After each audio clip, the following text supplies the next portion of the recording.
को किसी को ढंग से मालूम नहीं है। जो प्रेस दिखा रहा है, जो टेलीविजन दिखा रहा है, उसी के बेसिस पे हम लोग अपनी असेसमेंट कर रहे हैं। दोपहर को ये मालूम चला कि बातचीत हुई है। बातचीत में ये लगा कि शायद कुछ समझौता हो रहा होगा। ना रशिया ये चाहता है कि मैं युद्ध में जाऊं और ना यूक्रेन चाहता। यूक्रेन की इमेजेस आपने देख ली कि किस तरह से वो चारों तरफ से घिरा हुआ है, फिर भी वो लड़ाई की तैयारी कर रहा है अपनी सेल्फ रिस्पेक्ट के लिए, अपने देश की सॉवरेंटी के लिए। इसमें मूल बातें ये हैं कि नेटो क्या चाहता है, अमेरिका क्या चाहता है, जर्मनी क्या चाहती है, रशिया क्या चाहता है, और रशिया और अमेरिका, रशिया और जर्मनी का क्या संबंध है, क्या उनकी रिलेशनशिप है, वो समझ लें तो बात काफ़ी हद तक समझ में आ जाएगी। German is dependent on oil and gas from Russia. उसकी काफ़ी हद तक पाइपलाइन चल रही है। अगर वहाँ पर कुछ गड़बड़ हो गई और इस तरह से कोई युद्ध हो गया तो जैसा आप शुरू से कह रहे हैं, ये एक वर्ल्ड वॉर टाइप की सिचुएशन खड़ी हो जाएगी और उसमें ना किसी का फ़ायदा होगा, सबका नुकसान होगा।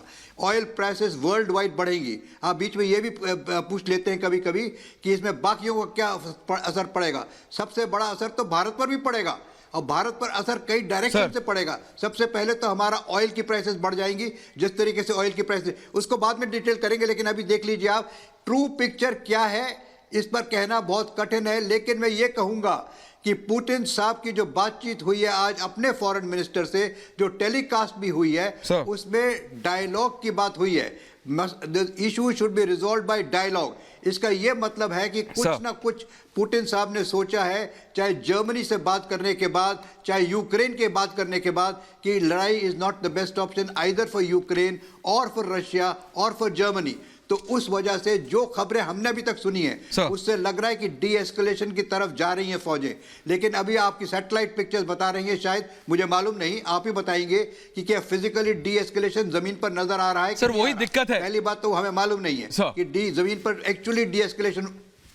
देखिए हमें ट्रू पिक्चर तो पता नहीं लगेगी ना जब तक कि फिजिकल ग्राउंड पे नहीं आएगा। लेकिन बातचीत से ये लग रहा है कि de-escalation is possible, which is in the interest of Russia, which is in the interest of Germany, which is in the interest of the entire world community। और अगर आप मुझसे ये पूछें कि भारत इसमें कहाँ इन्वॉल्व है, तो मैं दो शब्दों में ये भी बता देता हूँ कि Bharat is very deeply involved because two parties।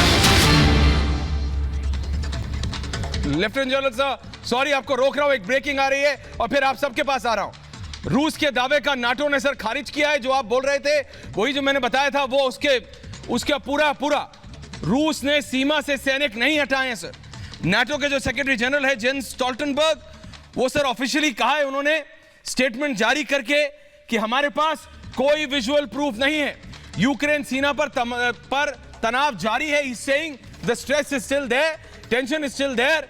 रूस ने नाटो के दावे को खारिज कर दिया है सर। अब अपनी बात पूरी कीजिए, फिर मैं मेजर जनरल के पास जा रहा हूं। सर जी देखिए, शंकर प्रसाद सर, देखिए आजकल के ज़माने में ये चीज़ें छुप नहीं सकती। आजकल के ज़माने में ये चीज़ें छुप नहीं सकती। आज नहीं तो कल सुबह तक इसका खुलासा हो ही जाएगा। क्या नेटो की असेसमेंट करेक्ट है या दूसरी तरफ जो बातें कर रही हैं उसकी तरफ ठीक है। देखिए इसकी सैटेलाइट पिक्चर्स आएंगी, इसकी डिटेल्ड इमेजिंग आएगी, उससे पता लगेगा कि कल की क्या हालत थी। Every hour they will know what is the situation changing on the ground because satellite pictures will pick it all up. तो ये बात कल सुबह तक मेरे ख्याल से खुलासा हो जाएगा कि नेटो का वादा ये सही है कि there is no de-escalation, there is no easing of troops, there is no pull back from troops। लेकिन मैं बातों पर जाऊंगा। जिस तरह से बातें आज दिन भर निकली हैं कि जिस तरह से पुतिन साहब के फॉरेन मिनिस्टर की बातचीत हुई, जो टेलीवाइज भी हुई है आज, और आपने ये देखा किस तरह से जर्मनी इसमें हिस्सा ले रही है, तो पॉसिबिलिटी ये है, यूक्रेन के भी प्रेसिडेंट उनसे बात कर रहे हैं, तो पॉसिबिलिटी ये है कि डी एस्केलेशन की तरफ बातचीत जा रही है।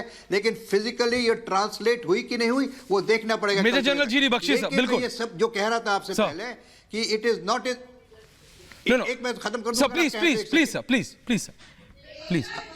जी। देखिए मैं ये कह रहा था, we are all very much interested. Distance का मतलब नहीं हम किस तरह इंटरेस्ट, मैंने आपको ऑयल और गैस के प्राइस बढ़ेंगे उसको तो समझा दिया। दूसरी बात, it is very difficult situation for India because the two strategic partners of India, Russia and America, are both going into conflict. और तीसरी वर्ल्ड पावर क्या है? चाइना।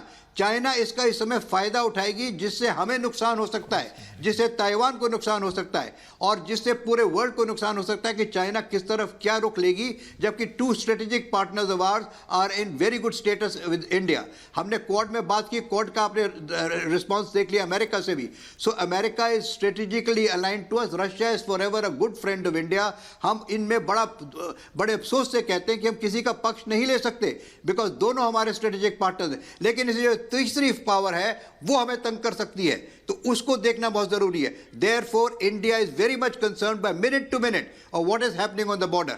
हम तो ये चाहते हैं कि ये तस्वीरें दिख जाएं कि डी एस्केलेशन हो गया, ये डायलॉग से बातचीत हो। बिल्कुल सर, एक और